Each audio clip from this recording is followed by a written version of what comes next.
Good morning, everybody. I am confidently told that we are now live for the viewer on the internet. Welcome to you all this morning. New faces, but we'll get to that in a minute. And Victoria, if you want to come forward, don't feel that you need to be at the back. So, ladies and gentlemen, we are now live streaming on YouTube. Welcome to this meeting of the Landlord Services Advisory Board. My name is Paul Rivers, and I am ably assisted by Terry Dobney on my right, who's the leader of the Waverley Tenants Panel, and Janet Crowe, who I nearly forgot your name. Sorry, Janet, I had a blank moment, who is a portfolio holder for building the houses, whereas I have the pleasure of keeping them up. Although I don't actually do any of that. Our wonderful officers do all of that. So for the benefit of the internet, let's go around and introduce ourselves for the benefit of our viewer. Why don't we start in the back row with Dave? Good morning, Dave Madams, Tenants Panel. Rod Blackmore, Landlord Services Board Member, Tenants Panel Member, and Chair of the Customer Experience Group.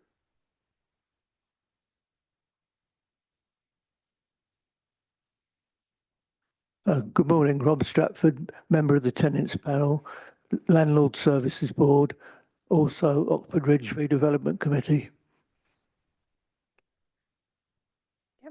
I'm Councillor Victoria Keel. I'm one of the ward members for Godalming Central and Oxford, and I'm also on the executive. Thank you. Hello there, I'm Alex Foster and I'm Services Improvement Officer at Waverley Borough Council.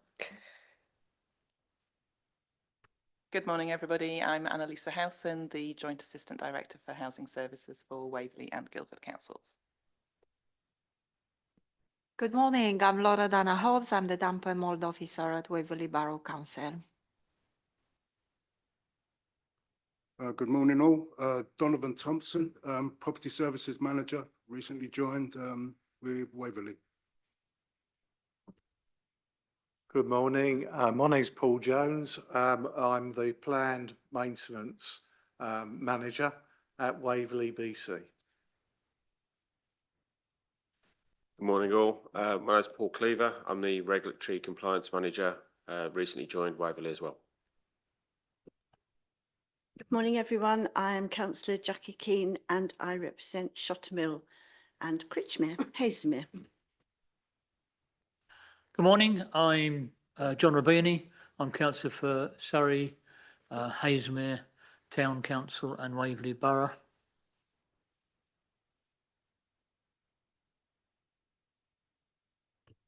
I'm Kimberly Sohn. I'm Regulatory and Review Advisor and Clerk in the meeting.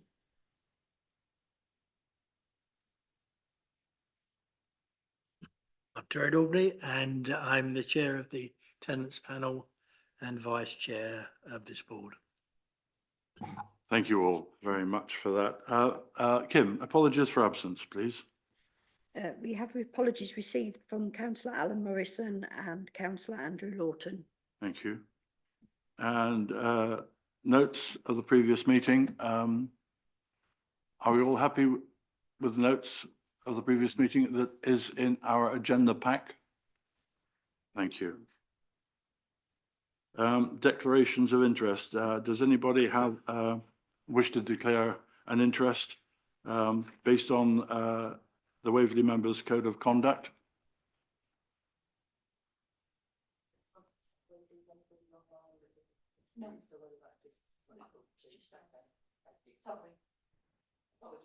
We're just checking to see if anybody was online right now, but they're not. So yes, any declarations of interest? Good, no.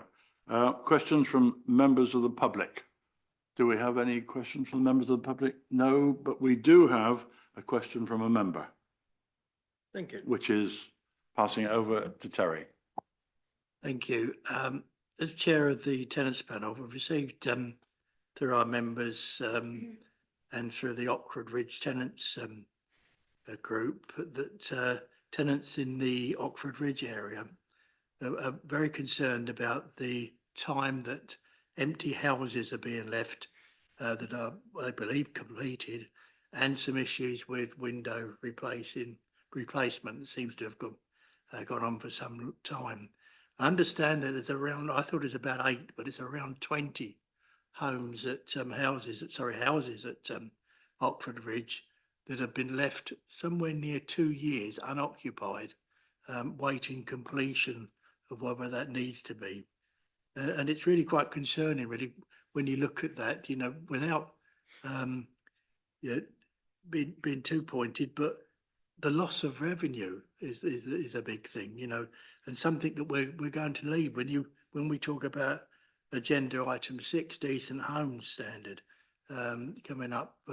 That money we're going to need, and it's just being wasted. And what money needs to be spent in whenever they do open to get them ready again. If they've sat for 2 years, they're not fit for habitation. So I'd like some confirmation as to what the issue is and what the plan is to resolve. Thank you. Thank you, Terry. Call on Janet, who has a response. Thank you very much for the question, Terry.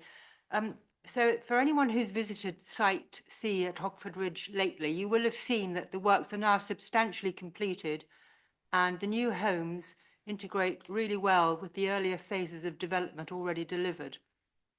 The council's anticipating the handover of 20 of the 30 new homes in the coming months, subject to the completion of the final snagging works.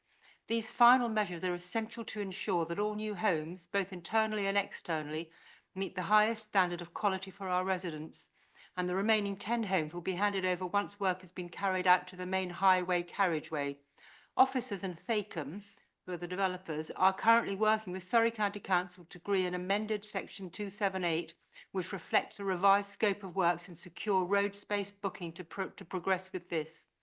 When the Oxford Ridge redevelopment scheme was first launched, a local lettings plan was developed and used to determine the allocations. This plan remains relevant for Site C. However, should there be no eligible tenants who wish to move, the homes will be allocated in accordance with the Council's allocations policy. Officers have been meeting with Thacum's Managing Director of Partnerships on a regular basis over the last 5 to 6 months, and in fact as recently as last Wednesday, to reach a position where the properties can be handed over to the Council, and the project team also continues to meet with the site team as necessary. To date, we have already supported 70 families on the estate into some of the highest quality new affordable homes in the UK, with many more to follow as part of our wider regeneration. And these homes will provide a lasting benefit to the community for decades to come. So, long story short, it's being worked on. Everybody's really aware of, you know, the need to get these homes handed over and ready for occupation. Thank you. Thank you, Janet. Terry, do you have a follow-up question? It just really was what's been the problem? Why has it taken so long to get these houses into the market, basically? We'll give you a follow-up, more detailed on that shortly or after the meeting. Before we go on to the meat of the agenda, I want to give a public thank you to Sally Purcell, who was she still on the tenants panel? No, she's not. Resigned. She resigned from the tenants panel. She gave a great deal of her experience in senior living to this board, and we thank her very much for that, and we wish her well. And anytime she wants to come back, she can. Yes. Right. Okay. So moving on to agenda item number 7, which is on page 27. Oh, thank you, Kim. Agenda item 6, Head of Service report on page 23. Annalisa, may I call on you to do that? Thank you. Good morning, everybody. As keen-eyed of you will notice, I am not the Housing Head of Service. So this report I've drafted to share the up-to-date information with you. Sorry. So this report will give you some information about staffing, wider perspective in social housing with the consultations, and also a chance to recognise some of the sector-wide recognition we've had around the housing service and the council as a whole. So I think the first thing to say is that for those of you who've not been formally advised, Hugh Wagstaff did retire this summer. He didn't want a big deal, so we weren't able to announce it at the previous meeting. So that leaves us with a vacancy in that head of housing post. We are actively looking to recruit to that position. I've had some interviews over the last couple of weeks, and I'm hoping that we'll be able to find somebody within the next month or so.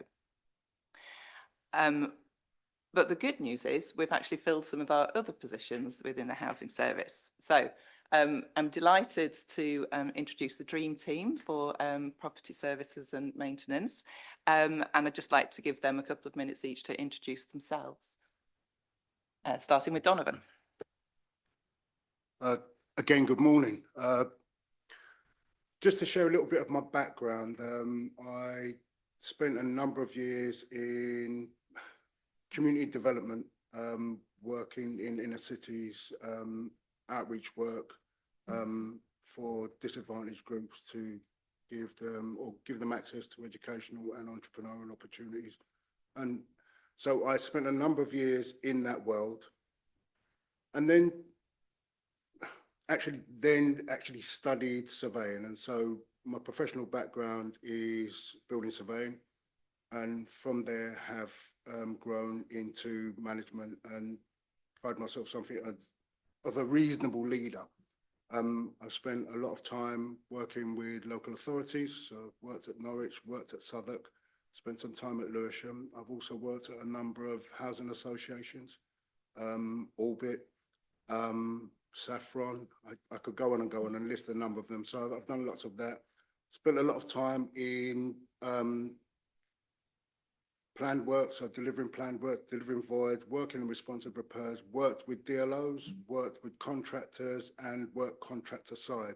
So I've got reasonable experience that I hope I can contribute to what we need to do at Waverley. And what I will say is that I'm a firm believer in, many people love housing associations, but I think that local authorities have a stronger tradition, and because there's more eyes on local authority, it means that we have the potential to deliver in a more recognisable way. And I feel strongly about that, and I'm hoping, as I say, to be able to contribute to what we're doing here for as long as I am here. And then I'll introduce Paul Jones, our planned works manager. Yeah, good morning again, everyone. So I've recently joined Waverley as the planned works manager, and I like to think I bring a wealth of experience. It's something that I've been involved with properties, buildings, for a long time, since I left school, really. I went to college, I went to university. I'm too a building surveyor, like Donovan, and I've spent a long time both in the private sector and the public sector on existing buildings and new buildings as well. Certainly the last 20 years or so, I've been focusing on social housing, and within that, the existing side. So lots of liaison and consultation with residents, as well as the technical side, bringing along teams and managing teams, developing teams. I like to think that I can bring a lot of that to Waverley now, really, to be able to develop the existing team, and we can build what's already there. And certainly I get the feel from the team that, you know, they know a lot about Waverley and its background and its traditions, and certainly we want to deliver on the objectives that we've got coming up in the near and medium and long-term futures. So that's what I'd like to be able to do. Thank you, Paul. And then to make life easier for me, we have another Paul Cleaver, who's our new regulatory compliance manager. This is a role that we've extended out to give more responsibility to. Originally, if you remember, when we had Matt as property services manager, the compliance manager reported into Matt, but Paul reports direct to the head of housing now, to give that role additional responsibility and to make sure that the manager can manage the team and isn't responsible for a contract as well. Thank you. Good morning all. As Annalisa just said, Paul Cleaver. So myself, I've been in housing for around 26 years. I've worked mainly for housing associations, a few local boroughs over the years. I've been part of a European award-winning team for compliance in the past. So hopefully I'll bring a lot of that to Waverley about obviously what we want to pursue and deliver. I think honesty and being passionate about housing and people being able to have what they're entitled to and having the services they pay for and obviously getting the respect they deserve is very close to myself. And I think as Paul said, there's a team already here that I want to elaborate on and build and make sure they're doing everything that they need to be doing to make sure people are safe. Thank you. Thank you. Thank you all very much. And you've all made the absolute right choice too. I might be a little biased, but this is the best local authority that you could possibly join. That's great. And Lisa, thank you very much for introducing that. And of course, we have Alex Foster as well, who has been here a little bit longer. But perhaps, Alex, if you could tell us about you. Indeed, yes. So I joined in June this year, a services improvement officer in the service improvement team. That's linked to housing, so looking at the things that we have to do under the regulator, social housing, and making sure that we are meeting those standards and things like that. I'm quite new to housing really. Previously worked in the charity and sector in like disability equality, and then before that I was in museums and heritage, so you could say I've had some experience of historic housing, just not social housing. But yeah, so I'm quite enjoying getting used to how housing works and that sort of thing within local authority, and quite enjoying the work that I've been doing so far. Thank you, Alex. Thank you, everybody, for that. Annalisa, shall we just lurch? Terry wants to say something. Thank you. Thank you for the opportunity. Yeah, I'd just like to say a few words really about Hugh Wagstaff. You know, Hugh, from a tenant point of view, Hugh was a man to go to, and he truly believed, you know, that the right for tenants to challenge and get involved and to create a better service. He always welcomed a telephone call from you. He never turned you away. He gave 100% support to the tenants panel, and he's actually the man that encouraged me to become involved, and that's why I'm sitting here now. So I considered him to be a friend actually by the time he went. We had many discussions. He often told me that I can't get everything I want, but I told him, well, I'll keep trying. But yes, he'll be sadly missed by us, but I do wish him well in his future. And also I like to welcome the new members of staff and look forward to working with you very closely as we do with you. Thank you. Yeah, thank you, Terry. I certainly echo that. And as an indication of Hugh's popularity, his email box, which had a goodbye message in it, filled up so rapidly we couldn't get access to it. I presume that people, hundreds of people have had to work through that to get it through. Jackie and then John. Thank you, Chair. Well, I'd just like to echo what Terry has said about Hugh. I've known Hugh Wagstaff for a very, very long time over the years. And he was so approachable and so helpful to me as a councillor, especially when I had a housing problem that was so difficult that in the end, I had to speak to you about it. And he's so good, takes everything on board, always listened, always answered his phone. So we will miss him very much. But I would like to say to this gentleman sitting here, I used to speak to Matt a lot about housing, so no doubt I'll be speaking to you now, so welcome. And looking forward to working with you. But yes, Hugh will be so missed. But, it's a big shoes to fill for the person coming in, so thank you. Yes, thank you. Obviously, I echo what everybody's saying about you. Great chap, always very helpful.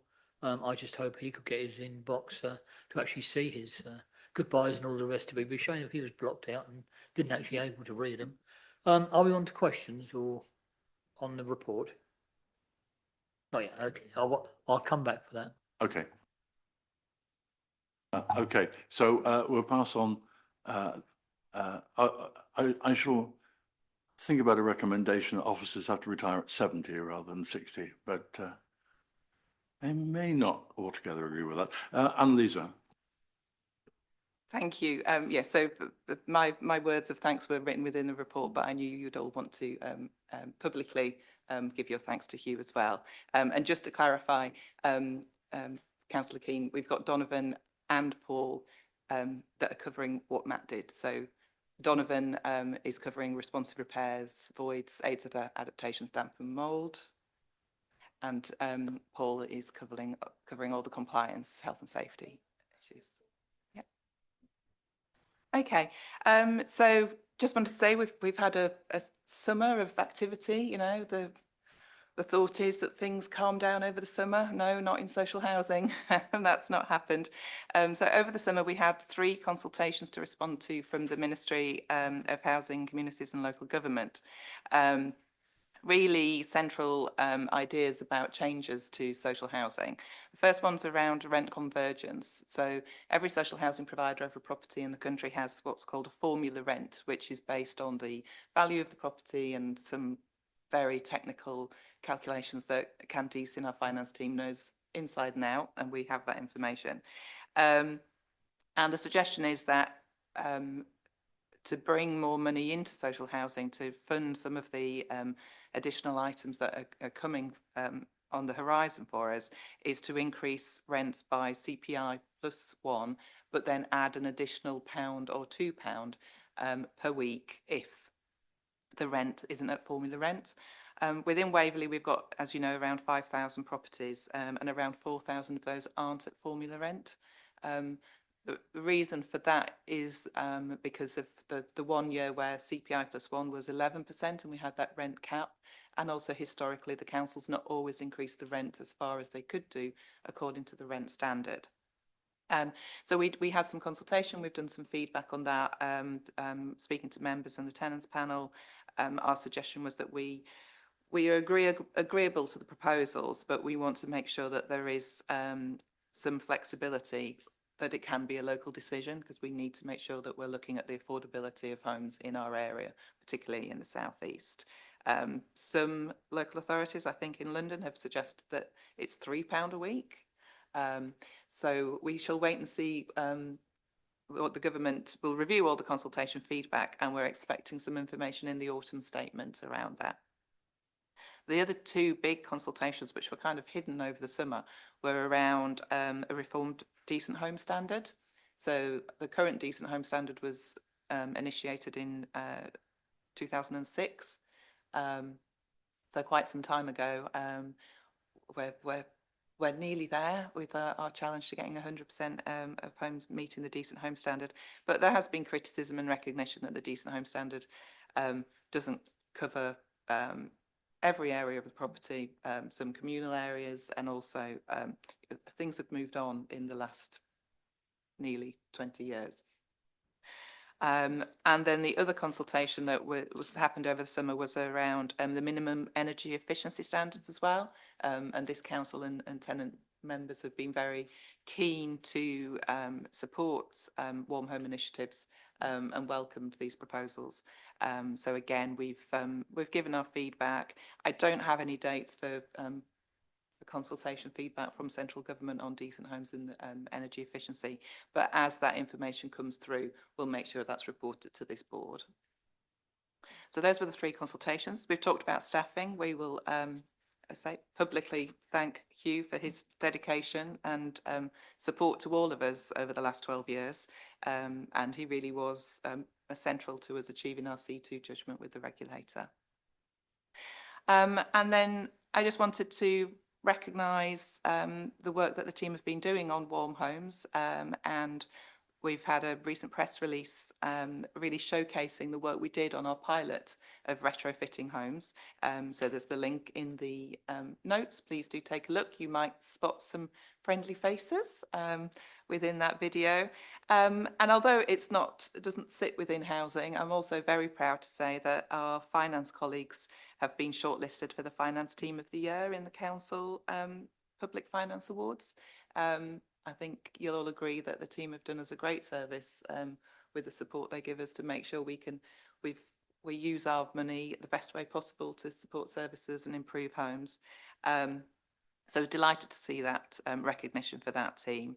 And then also over the summer, Alex did not shine a light on the work she's been doing, but she's been beavering away, collecting information to create our annual report and also the next edition of the newsletter. So they will be coming over the next month. So please do keep an eye out for those. So for this report, I just really want you to note that we made our formal submission for the consultation responses. We welcome the new officers and thank Hugh for his service. And we've shared the press, feel free to widely share the press releases and the housing publications as they come out. And thank you for all your involvement and support over the last 2 months and beyond. And thank you to you, Annalisa, for 22 years of dedicated service to Waverley. Is it more? Sorry, wouldn't be here without you. Any questions for Annalisa? John? Yes, thanks. Well, first of all, I'd like to congratulate the team on their hard work and efforts right across all this report. I mean, you've only got about 3 or 4 pages, but it doesn't reflect the amount of work that you all give to getting the decent home standards and all the rest, looking after our tenants. But my question is about the first paragraph in that box about the affordable rents. In planning nowadays, we're finding it very difficult to get houses built affordably because the developers keep coming back to us and saying they're not viable. So it's very important that we as a council keep some sort of housing in town centres, and that's where I'm noticing it more. Now, obviously, we've got these here at Godalming. Are we still able, do you think, to provide some sort of social or affordable rents in our town centres? Because I'm very concerned that the amount of lack of affordable housing from the private market means that prices are being driven up and our local community is not able to live there. And I do get concerned about the future for these town centres. Allied to that is, you're saying you're raising rents to £1 to £2 on top.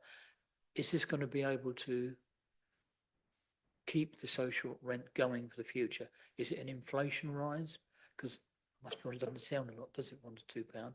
I just want to make sure that they keep affordable, or whatever you want to use as an expression, but at the same time that we're able to put money in to keep it going for the future.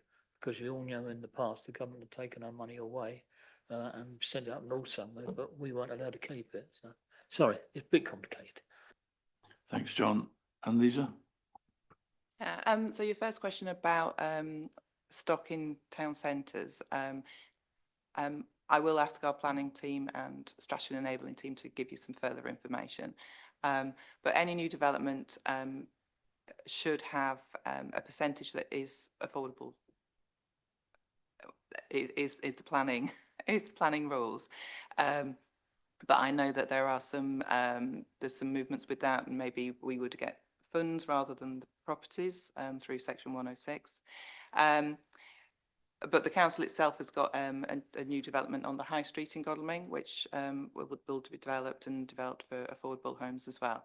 So and I think Councillor Crowe would echo as well, you know, the council is very keen to make sure that we do continue to make sure there are affordable homes in Waverley, and you'll probably remember that we've recognised, it's quite clear that although affordable rent is badged as 80% of the market rent, we know that 80% of market rent is not affordable to people on our housing needs register, and the strategy enabling team have put additional requests and requirements in some of the planning documents about a Waverley rent, which is less than a Waverley affordable rent rather than the affordable rent.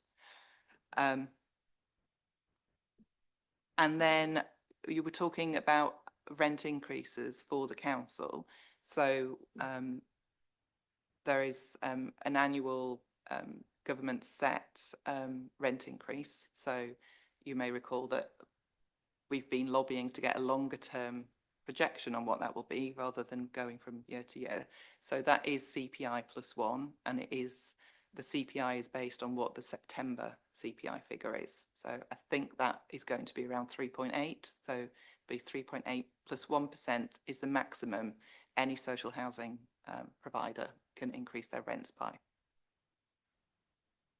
John? Yes, if you don't mind me coming back, and I really don't want to argue with you, but on the planning committee, what we're finding now is, and it's been going on for some years, that the developers come forward, we give them permission to plan with affordable. We don't get the amount that we ask for. Percentages are still beneath what Waverley demand.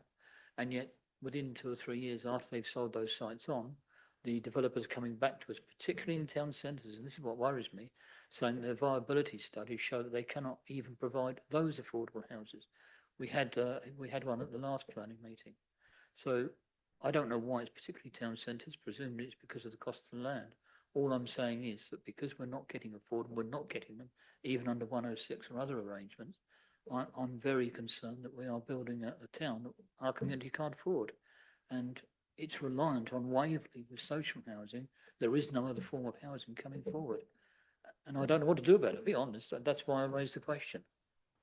I think it's a little beyond the Landlord Services Advisory Board, which is focused on our current council homes. But I think you could take that away and ask the question of the executive to maybe do a little further analysis into that and to come back to you. Just to add to what John's saying, I mean the other issue that we've got now is that, never mind affordable, we've got developers now building 2 or 3 houses, and they're £1 million plus houses. So they're going for smaller plots.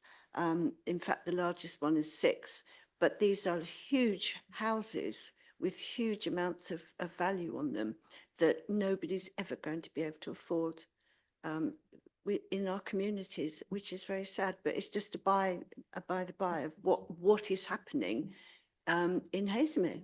So if this continues, affordability won't come anywhere near it. Thank you.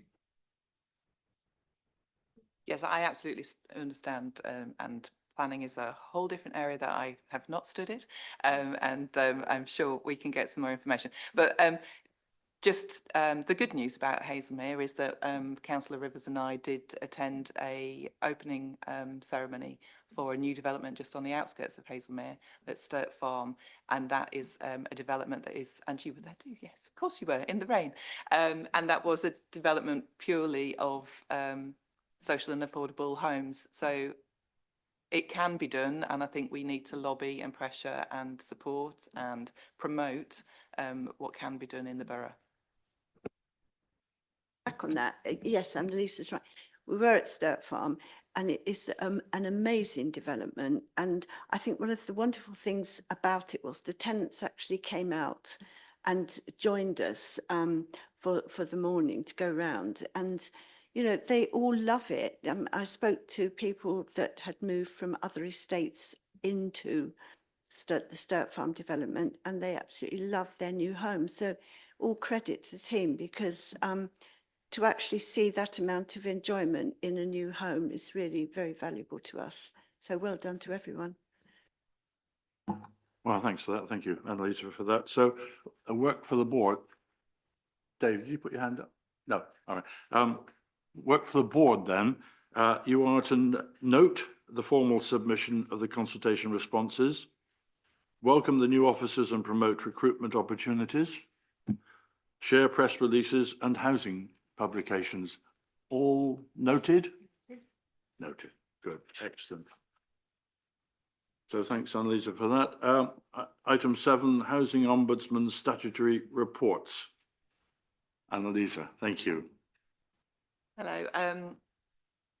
I'm not going to pretend I've done this work. This work's been completed by Anna McGee, who is currently having a lovely holiday. So she gives her apologies for not being here, but we wanted to make sure that the papers came through to you. So this report has got 2 key documents for you to consider. We are required to publish an annual self-assessment against the Housing Ombudsman's Complaint Handling Code. And we're also required to publish a report, an annual report on our complaints performance and services improvements we've made from learning from our complaints. So those are the 2 appendices you have from these documents. We submitted our self-assessment last year, and just as we were commencing our self-assessment this year, the Housing Ombudsman advised us where there were some weaknesses in our response. So we've taken all those into consideration and actually updated our complaints policy so that the current self-assessment is against the draft new complaints policy, not the old complaints policy. So I'd just like you to consider the reports, consider the self-assessment, and key findings we've had around complaints from that annual report. We had a significant number of complaints that were upheld, which identifies our willingness to recognise when things have gone wrong and put things right and address our shortcomings. Thanks, Annalisa. I know this is a lot of reading for us today. Any specific long-term deep thoughts can be just passed back through me before the next meeting. But Jackie, to you. Thank you. I have read this right through, but I think one of the threads that goes through it is the complaints about the maintenance and what have you. And I think, you know, this again goes back to Williams. And if we didn't have those sort of complaints that we've had over the last year or so, it probably would have been much better for Waverley. But it's a sad reading that, you know, we see all these complaints coming in from our residents about work that's not done properly, work that's late and so on. And it's a thread all the way through, which I feel sorry for our staff to have because we've been constantly trying to get to grips with it. And I think we are. I think we have moved forward, but the problem is still there to a degree. So it's just my thoughts on it. No, thank you for that. And just to acknowledge that this is last year's data and the information you've seen through the work that you've done through your task and finish group and the work the team have been doing on contract management. We have, and you'll see with the KPIs in another item, we are seeing those improvements and we want those to sustain. And the other thing to bear in mind is just a little bit of context as well. We're never not going to get complaints about repairs, I have to say. You know, that's the most frequent contact we have with our residents. And, you know, unfortunately, there will be times where we get it wrong. For me, I acknowledge that there will be times, we need to try and make sure we don't get it wrong. But if we have got something wrong, then we acknowledge it, we fix it as soon as possible, and we learn from that error. Did you? Really, just to add to Annalisa's point, across the sector, housing associations, local authorities, DLOs, if people know what I mean, direct labour organisations, where we have the operatives as part of the council, contractors, where councils and housing associations have it outsourced. The most complained about part of every service is repairs. What's interesting is when an organisation can actually take the learning and then see if we can improve the way in which we deliver this key service to residents. Yeah, thank you very much for that. Yeah, I mean, the first complaint is an issue, one in which we need to address appropriately and quickly. And there's no problem in having those, as we've been saying. That's interaction with our tenants and enabling us to do a better job or to get things sorted. Obviously, it's when it gets to level 2 or beyond, those are the ones that we need to watch closely. Any more questions from Lisa on this? Getting on then, the LSAB is asked to review and endorse the annual self-assessment, review and endorse the complaints performance and service improvement report, and recommend that the lead counsellor for complaints formally signs off both documents for publication and submission to the Housing Ombudsman. Are we all in favour of that? Agreed. Thank you very much. Now, zipping on to number 8, complaints policy. This is a review, and Lisa, am I right that this includes the response from Councillor Long?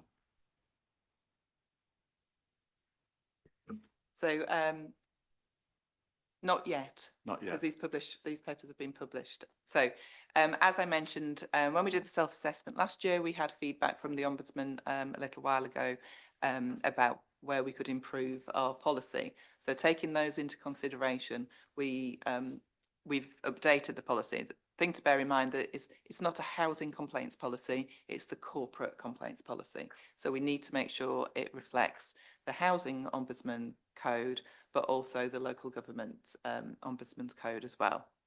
So the corporate complaints officer has reviewed the policy and has been advised by what was in the self-assessment. So we've now done the self-assessment against this new policy. And as Councillor Rivers alluded to, the portfolio holder for complaints has now reviewed this policy and has got an additional comment to add to it. So that will be added before it goes through the governance process. But it's an opportunity for you to feed in and make sure you're satisfied that the complaints policy is clear and will be meaningful to residents. I think a policy document is always, policy documents are always too long. So it's about making sure that the information that's on the website and the information that's given to people about how to make a complaint and how that complaint will be dealt with is clear. Thanks. John? It's only a very small one. On page 82, we talk about time. The only thing you've got in there is that stipulates landlords have 5 days. Do you mean working days, or do you mean 5 days, which of course could include the weekend? Yeah, we believe it's working days, so we'll make sure that the policy is clear with that. Thank you. Yes, I'd hate to see you fail because of that. Yeah. Sorry? I'd just like to add to that, actually. It says 5 days. Is that 5 days just to acknowledge? And then are we then talking about 15 and 20 to actually complete the response? Yes, so it's 5 days to acknowledge, and then we currently have 10 days to investigate and response. One of the things we're doing is we're rolling out some additional training across the whole housing service over the next month. And what I'm really keen and what we're asking the teams to do is actually just pick up the phone and speak to the complainant, so we fully understand the complaint. Because what will happen is somebody will make a complaint, we'll take 5 days to acknowledge that, and with the new rules within the code is within that acknowledgement we need to set out what we believe people are complaining about. And sometimes, you know, emails, critical bits can be lost in translation, so it's really worthwhile picking up the phone saying, got your complaint, just want, my understanding is this is what the issue is. They've got that opportunity to clarify that, and then we can start investigating, so we get a stronger response. Victoria? Thank you very much. I was just having a look at the Appendix 4, which is the steps that are taken when a complaint, oh sorry, that's on the financial conversation. just around the kind of the process that's gone through when a complaint is investigated, is there a point where the contractors are consulted on the complaint and asked to give their side of the story? And I guess, how are we assured that the contractors are providing us with accurate data and information to support the process? To answer to that, but also to just follow on from the point that Annalisa made with regards to that phone call. So the whole thing is built on an investigating officer, and that requires a mindset to say that you are investigating this issue that has been raised by a resident, and you're not trying to find a way to cover any mistakes that any part of the organisation may have made. So that first piece is really important. That phone call is critical, because then you can actually hear from the person what their issues are over and above what's been recorded in writing that passed on to you.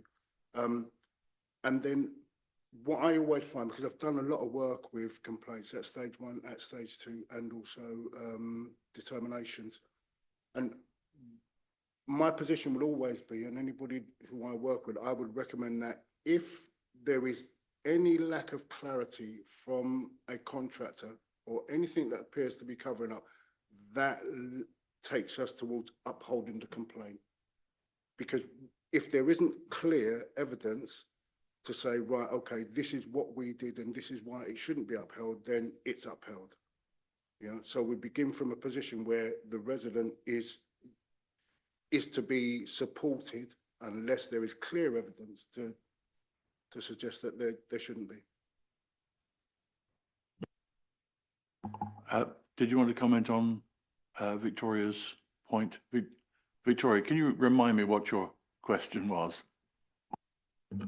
Yeah, of course. It was around consulting with the contractors when a complaint's being investigated, and how we can make sure that we're assured that our contractors are providing us with accurate data and information to support that investigation. Donovan, yeah? Yeah, so what we really look for is it something recorded on a system, so some information that is data. So have you got the letters that were sent? Have you got the list of text messages that went out? Have you got the report from the operative with regards to what they did? We need evidence, but it has to be essentially electronic. And without that, yeah, it's not upheld. Okay, thanks. Now, Councillor Long was going to be with us, was supposed to be with us today, but she couldn't make it. We've got her comments by email. Is that something that we've taken on board? I don't think we need to talk about it now, do we?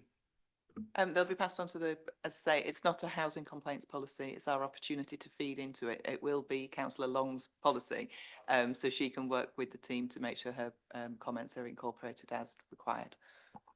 But it's our opportunity to feed into the new updated complaints policy. Really glad you're here, Annalisa. Thank you very much. So, board, we are asked to note and comment, as we have done on this report. All noted? Thank you. And then zipping on to page 101, number 9, complaints update Q1 2025 to 26. We are to receive this complaints update. Is anyone going to be speaking on this, Annalisa, or we just say? Right. Again, apologies from Anna McGee that she's not able to be here today. This is your routine quarterly performance report on complaints. Kind of seems like the poor sister after the annual report and the self-assessment and the new policy. But I think if you've got any comments about the report or any questions, please do raise them. And we look forward to presenting the Q2 information to you next time, because it's nearly the end of September, so we'll have the next 3 months' data. Thanks. Okay, the board is asked to note the report, and then, of course, pass any comments on to Annalisa or us here. Is it so noted?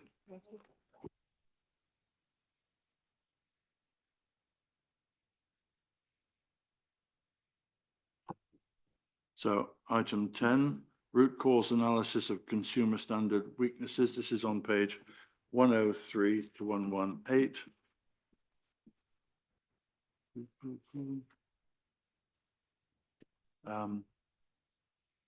Any comments from anybody here or any lead in, Annalisa?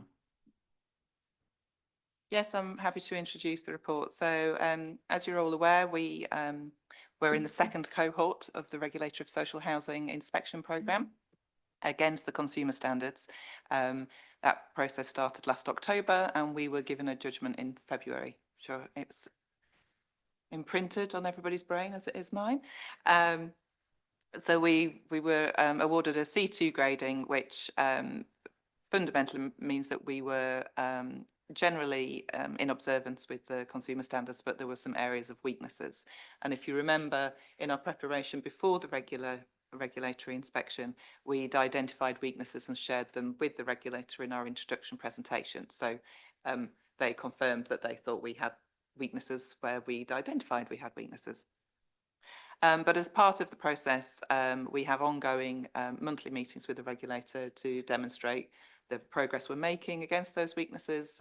We've got our improvement plan and we met with them this week and they're very content with the progress we're making on compliance and with responsive repairs and widening our tenant engagement. But what they did ask, and it's good practice for us to do, is to review why we had those weaknesses. But bearing in mind, they are weaknesses, they weren't failings. But it's good to understand where we came from and what the issues have been.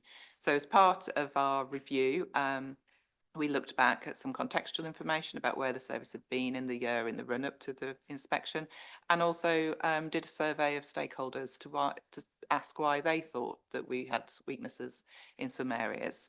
So those survey results are included in the report. And the overall reasons for weaknesses through the survey were the lack of people and resources, the lack of reliable data. And those were two things that we'd identified as data, I think, across the social housing sector as an issue for a lot of landlords.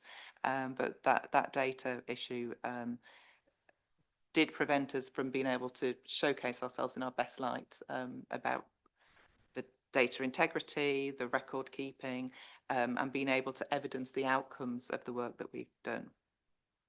And looking back into some of the history of where the service had come from over that time period, we also acknowledged that there had been a lack of leadership and regulatory awareness or full scrutiny of the housing service.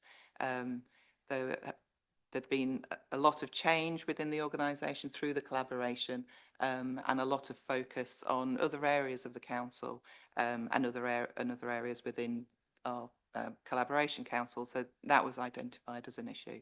As I've mentioned, the lack of data and the fact that we've got ageing IT systems, that was something that everybody's recognised. Need to improve contract and procurement management. So I think some of our data issues was about getting information from our contractors about how many certificates they'd been doing. So we've already had some training on contract management, and also we really need to instill that performance and project management ethos and methodology within the team.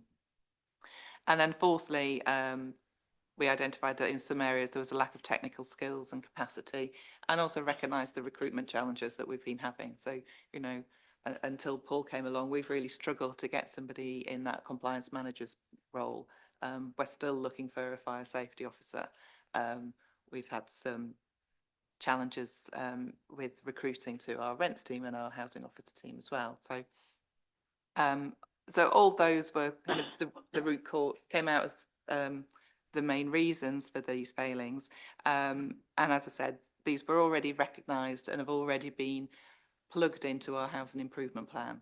But I'm happy to take questions on what, if you think there was other things that we've not acknowledged within the analysis, and take any views. Thank you.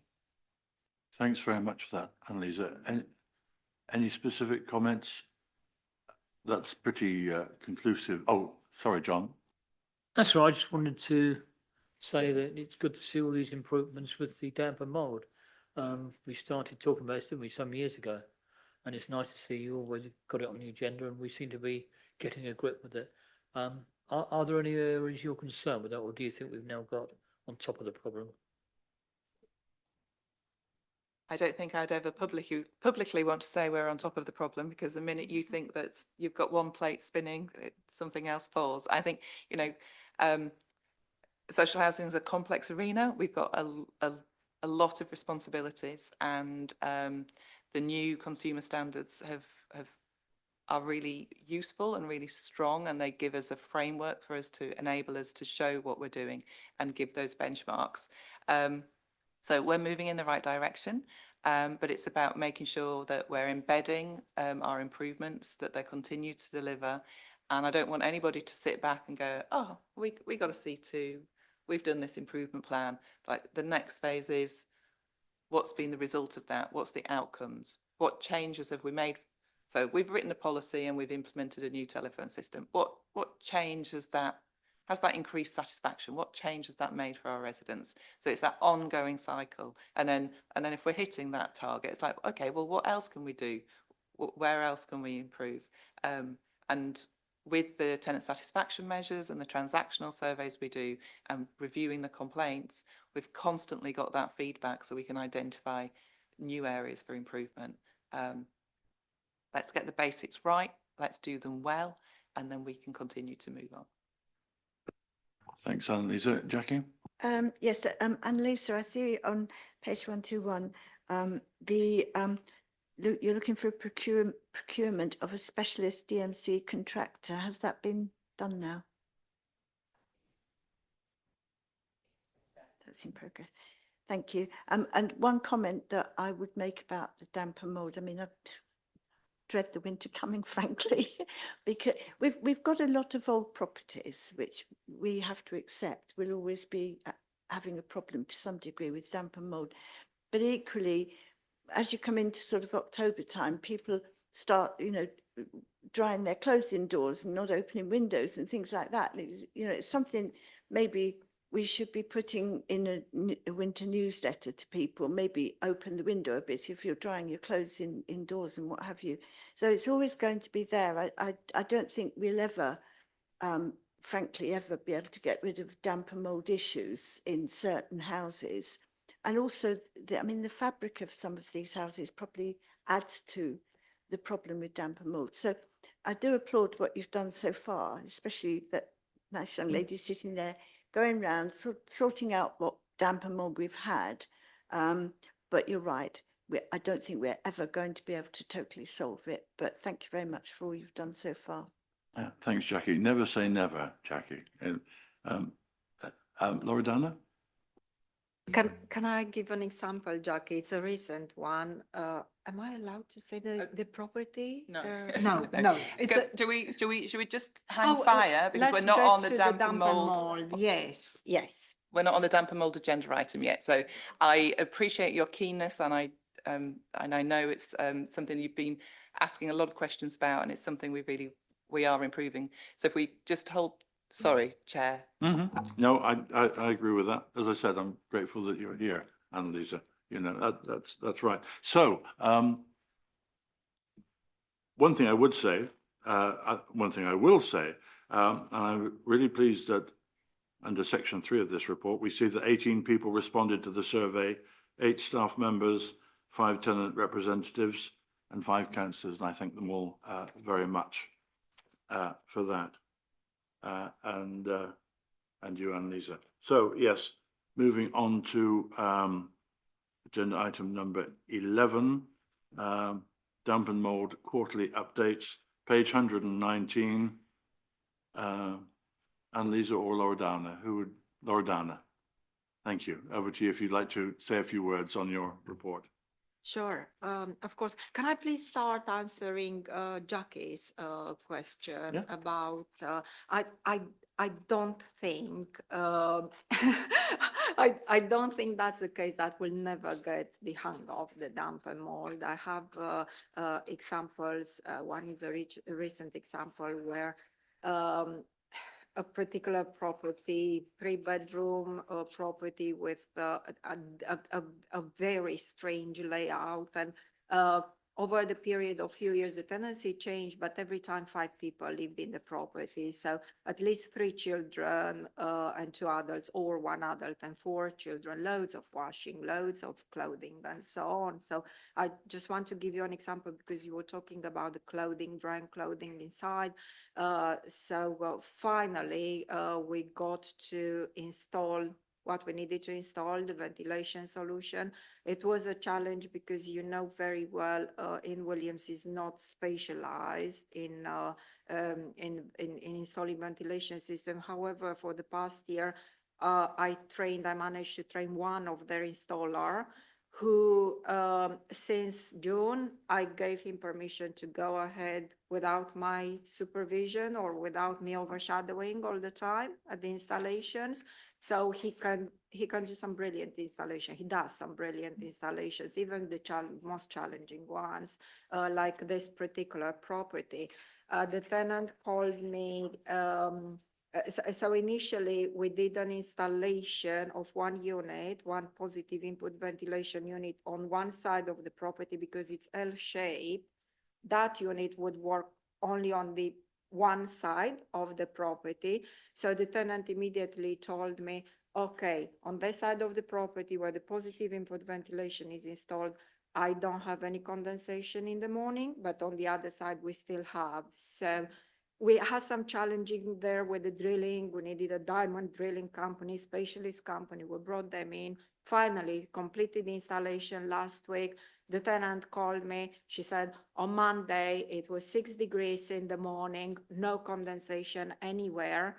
And I asked her, when you dry the clothes, obviously dry them on a clothing rack, not on the radiators, and put the clothing rack underneath 1 positive input ventilation. It's a flat, so underneath 1 unit. By morning, all your clothes will be dry.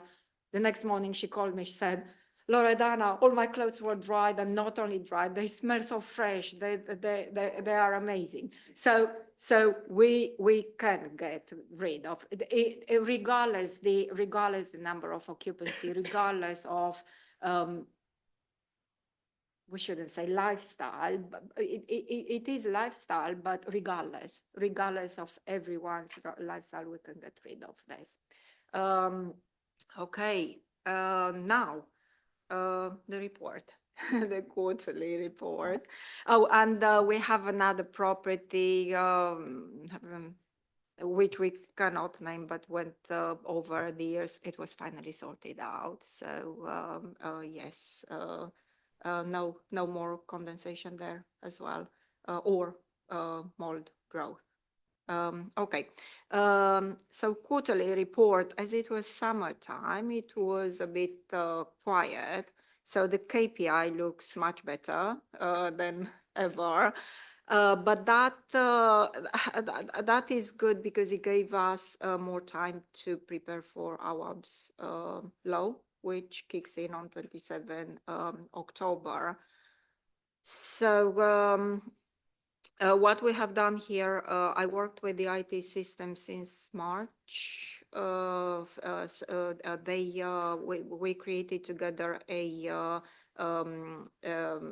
system compatible and compliant with AWAB's law requirements and with the Housing Ombudsman, which will help the operation side of the damp and mold from the first call.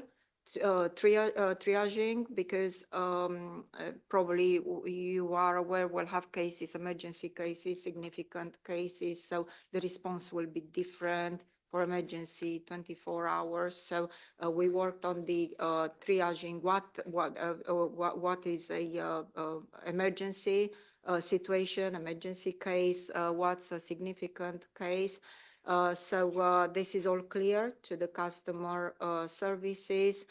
The IT system will help me monitoring on daily basis, and it will flag up on the dashboard every single delay. So because AWAB's law gives us times like 24 hours, 5 days to respond, the new IT system will flag me up. Well, this has got 3 days or whatever. So it will help me to chase on daily basis. I I'm doing the same job now. I'm chasing within Williams, but sometimes I don't know what to chase because I don't see on the existing system, you know, what's going on today, for example. I don't know, I need to make loads of phone calls to know what's going on today. So this new system will flag up absolutely everything for the monitoring purpose and for an easier reporting as well. Of course, this should increase the tenancy satisfaction, not from solving the problem of the damp and mold, but also from the response and the overall services point of view. And obviously, we have the new policy, which has to be amended for approval, which includes the Awaab's law timescales and which is non-negotiable. It has to be there. Anything else? We are trialing the system, the IT system. We are starting trialing it on 1st October. We'll start raising new orders with 24 hours timeframes and 5-day timeframes for repairs on 1st October. And we are ready to go to kick on 27 October. To comply with Awaab's law. And on top of this, we are also installing environmental monitoring systems in 6 properties around various areas.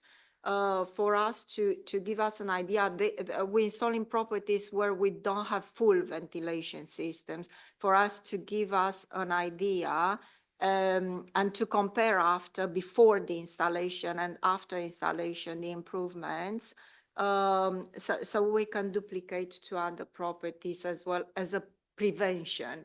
So instead of waiting for the mold to form, we can prevent. And also we added, in the prevention plan, we added the prevention part to the voids as well, and in the checklist on voids, make sure there is no mold before the tenant comes in, and make sure the ventilation is already in place before they move in, so we don't have this problem 2 weeks after they move in. Oh, I have mold, or I have this, or whatever, so some damp smells or something else. So yes, we extended this to the voids as well, the prevention plan.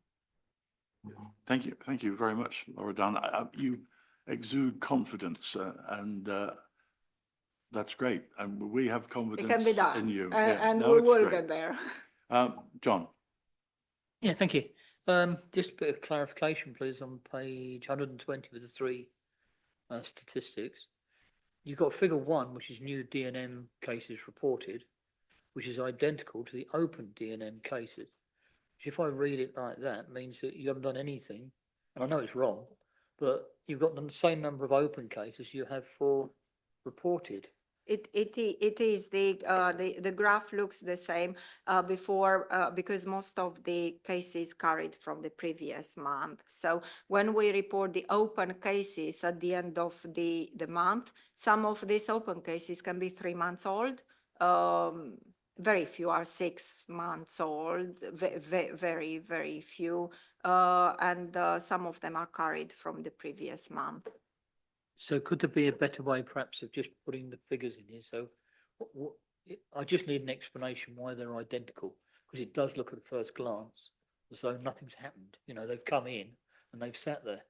I know that's not right, but I just need an explanation on it. The disappointing part is the one below it, the KPIs, where the completed within 14 calendar days looks like it's dropped a huge amount. The 7-day inspection has also dropped. However, the good news is, your bit here, is that the important part, the preventative works completed, has gone up to 100%, which is well done. Thank you very much. But is there any particular reason why the 7 and 14 days are dropping so much? Especially for August, the drop is highest in August because especially within Williams, most operatives were in holiday. So we had only 1 operative working during August time. plus we had the works carried from the previous, some of the works carried from the previous month. So yeah, yes. When we do the reporting, when you look at the 14 days, it can be that, for example, a work order is raised on 28th of July. Yes, so the report is for August, for example, on whatever, it might be completed on 8th of July within the time frame, but because it carried from the previous month, it adds to the number of the following month, if it makes sense. Can I? Your point is taken. Yeah, I think we've got work to do in order to ensure that the figures give a true representation of the work that's been done, because as you say, in the final analysis, 100% of preventative work is completed, but the story in between just doesn't present any story. So point taken, we'll pick this up. Okay, thanks, Donovan. So the board is asked to comment, as we have done, and note the report. Duly noted? Thank you. And now on to item 12. You're all doing very well, by the way, aren't we? You are. Oh, thank you. So yeah, page 131, Landlord Services Performance Scorecard and Exceptions Report for July and August. That's page 131. And of course, there is the last one at the end. Annalisa, any comments? You want to take us through it? Just say I hope you had the opportunity to look at the suite of indicators, but the exception report is probably the one of most interest because that's where we've not met our target. So we've provided additional commentary around there. So we've got 3 indicators where we failed to meet the target. The first one was around the percentage of respondents who reported they were satisfied with the last repair they received. So this is the transactional survey information we get from TLF. This is an independent telephone survey based on works that have been completed. We've got an ambitious target for this at 85%. And it's expected that that will fluctuate as we clear the backlog of works and as we work through our improvement programme with our contractor as well. But just to give you some comfort, we don't just go, oh, okay, 12%, 22% of people weren't happy. We've been proactively contacting those people and finding out why they weren't happy, what was the issue. Again, so this is all informing our improvement plan. So our contractor's got a resident liaison officer who is making these phone calls, and we're getting underneath the why you're not satisfied with the service. Second one will be no surprise to everybody. We have not met our target for reletting homes for quite some time. The good news is it looks like it's moving in the right direction. We're getting closer to that 25 days. We were only 3 days off it in August. Again, that we've got a relet improvement plan that Donovan will be picking up, and I'm sure we'll see some ongoing performance in this area. And then the third one, unfortunately, after 9 months of exceptional performance of 100% meeting target with responding to level 1 complaints, we did have a dip over the summer. 1 complaint was overdue in July by 4 days, and 5 complaints were overdue in August. 4 of them required an extra 5 working days, and 1 of them unfortunately took an additional 11 days. This is due to the accessibility of staff and being able to get records. We've got 1 service improvement complaints officer, and she did take some leave over the summer, which did have an impact on that performance. But we were interviewing this week for a 2nd improvement officer for complaints to add capacity to that team. And also, as Laura Dana said, some of our contractors and surveyors were also away during the summer, so that just added an extra week to that investigation process. But Anna is determined to get this performance back up again. Just to add around customer satisfaction and that analysis of the 22%, what I found since joining is that there are a series of weekly meetings that all look to actually understand and just tweak that performance of the contractor. And from what I can see, there's a willingness across the piece to really bring that change into play. So I just wanted to add that. That's what I've seen so far. I think this is top of week 3. And then with the void relet time, I was able to sit in on the first meet with the across the piece voids team yesterday, and again they seem to have gelled really well as a team across the piece, and they recognise that there is still work to do, but it's refinement work as opposed to any major pieces, because the relationships are there and the responsibilities are clear. They're really looking to try and refine the way in which they move across each stage, that whole passing of the baton with voids. So again, I'm optimistic that there's the will and the people to move those 2 pieces forward. No, absolutely. Thanks for that. I mean, I in terms of the first one, the IW06, if we look at it in the context of our tenant satisfaction survey in its wider context, I mean, targets of 85% are very hard in general to address, and we should look at it also in terms of the wider perspective. Terry, do you want to have any comments on voids?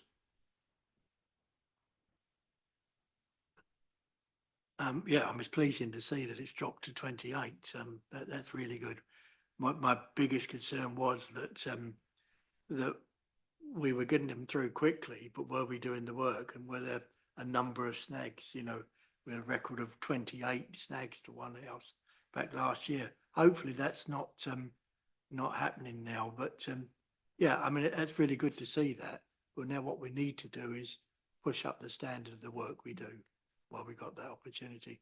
And again, good to see that we're looking at damp and mould straight away and not letting a house with that. Thank you. So, message from us here is thank you very much. You're doing a grand job.